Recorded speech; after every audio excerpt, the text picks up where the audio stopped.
Update है।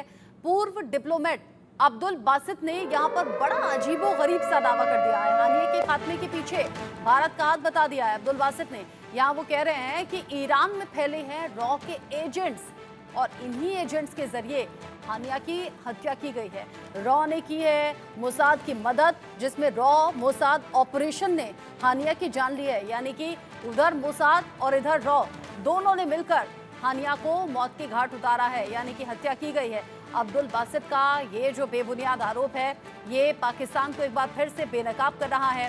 Colonel Sodhi sir, Pakistan बेबुनियाद बातें भी करता है कश्मीर को लेकर, तो बात बात पर वो अपना दोगला चेहरा दिखाता ही रहता है, लेकिन अपना भला नहीं हो रहा, लेकिन दूसरे का भला उससे देखकर हजम होता नहीं। कुछ ऐसी ही मंशा पाकिस्तान के इस मनगढ़ंत आरोप में आपको नजर आ रही है, रिफ्लेक्ट हो रही है?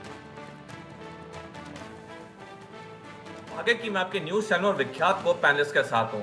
1971 की युद्ध में जब भारत ने पाकिस्तान को हराया और पाकिस्तान दो हिस्सों में टूट गया और एक नया देश उभरा बांग्लादेश, तब से पाकिस्तान में एक नया डर बैठ गया कि पाकिस्तान के पास कोई स्ट्रैटेजिक डेप्थ नहीं है, क्योंकि पाकिस्तान के दूसरे साइड पे ईरान और अफगानिस्तान है और दोनों देशों में तब राजाओं का राज था और ये दोनों देश भारत के अच्छे मित्र थे। तब से ही 1971 के बाद पाकिस्तान ने इन दोनों देशों में, ईरान में और अफगानिस्तान में, कट्टरवादियों को समर्थन करना शुरू किया, जिसकी वजह से वहां पे उनके दोनों राजाओं को सत्ता से हटा दिया गया और कट्टरवादियों ने वहां पे सत्ता हासिल कर ली। और पाकिस्तान कुछ दशकों के लिए सफल भी हुआ, क्योंकि अफगानिस्तान और ईरान पूरी तरह से पाकिस्तान के साथ हो चुके थे। लेकिन जैसे जैसे वक्त बीता, अफगानिस्तान और ईरान को एहसास होगा कि भारत एक अच्छा मित्र है, अच्छा दोस्त है। जब भी मुसीबत पड़ती है ये हमारी मदद के लिए आता है।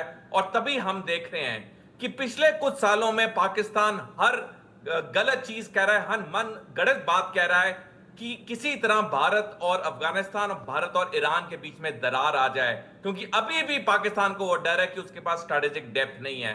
तो ये जो अब्दुल बासित का ये बयान है, ये बिल्कुल बेबुनियाद बयान है, ये झूठा बयान है।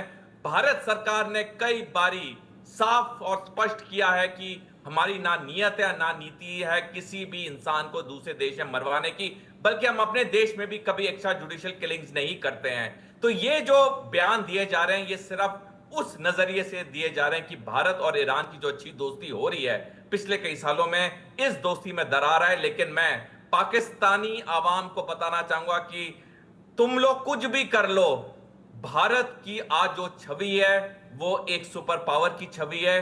भारत के जो रिश्ते हैं हर देश के साथ अच्छे हैं। और ऑर्गेनाइजेशन ऑफ इस्लामिक कंट्रीज में 57 मुस्लिम देश हैं। एक पाकिस्तान और तुर्की को छोड़ के बाकी जितने 55 इस्लामिक देश हैं, सारों के भारत के साथ बहुत अच्छे रिश्ते हैं।